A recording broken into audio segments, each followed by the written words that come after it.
ঘোড়ার মাংস, ঘোড়ার গোশত খাওয়া নিয়ে ফোকাহে কেরামের মধ্যে যে মত আমরা পাই, মত পার্থক্য যেটা আমরা পাই সেটা হলো সংখ্যাগরিষ্ঠ ইমাম বা ইমাম চতুষ্টয়ের বেশিরভাগের মতে, ইমাম শাফি এবং আহমদের মতে এবং ইমাম মালিক রহমতুল্লাহ একটি বর্ণনা অনুযায়ী আপনার ঘোড়ার গোশত খাওয়া সম্পূর্ণ হালাল।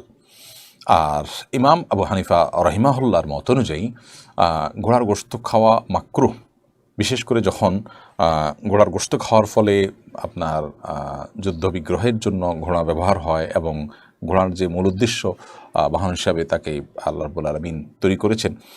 তো কোরআনে কারিম আল্লাহ তাআলা তার বিবরণ দিতে গিয়ে বলেছেন লিতারকাবু হাওজিনা, যে এটা তোমরা যাদেরকে এটাতে বহন করো বা এটাকে বাহন হিসাবে তোমরা গ্রহণ করতে পারো।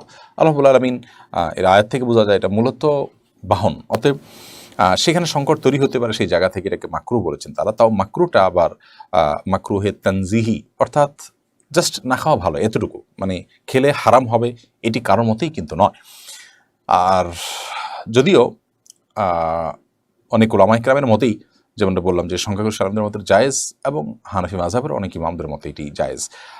যেই হাদিসের ভিত্তিতে হানাফি মাযহাব এটিকে মাকরুহ বলা হয়েছে সেটি আবু দাউদ এবং হাদিসে বর্ণিত হয়েছে, খালিদ বিন ওয়ালিদ রাদিয়াল্লাহু তাআলা থেকে বর্ণিত হাদিসটি। সেই হাদিসের সনদ সম্পর্কে অবশ্য অনেক ওলামায়ে কেরাম আপত্তি তুলেছেন যে সেটি বিশুদ্ধতার মানদণ্ডে উত্তীর্ণ বা সেটার দায়ীফ হওয়া নিয়ে আপনার অনেক ওলামায়ে কেরাম কিন্তু কথা তুলেছেন। তো পুরো বক্তব্যগুলোকে সামনে রেখে আমরা খোলাসা বা সারাংশে যদি আসতে চাই তাহলে বলতে পারি ঘোড়ার গোশত খাওয়া হারাম নয়, এবং সেই কারণে ঘোড়ার গোশত কেনাবেচা করাটাও হারাম নয়।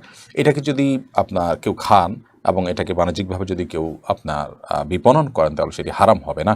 তবে হানাফি মাযহাব যে সেটি মাকরুহ জাস্ট এটুকু, এবং সেই মাকরুহটাও মাকরুহ তাহরিমি নয়, মাকরুহ তানজিহি। যদি মাকরুহ তাহরিমি তানজিহি আলোচনা আছে, মত পার্থক্য আছে, কিন্তু মাকরুহ তানজিহি হওয়ার ফতোয়াই মুফতি সাহেবগণ এবং ফতোয়ার সংকলকগণ দিয়েছেন, যার কারণে আমরা বলতে পারি যে এটির কেনাবেচা করা যেতে পারে, তবে হানাফি অনুযায়ী না করা উত্তম, জাস্ট এইটুকু।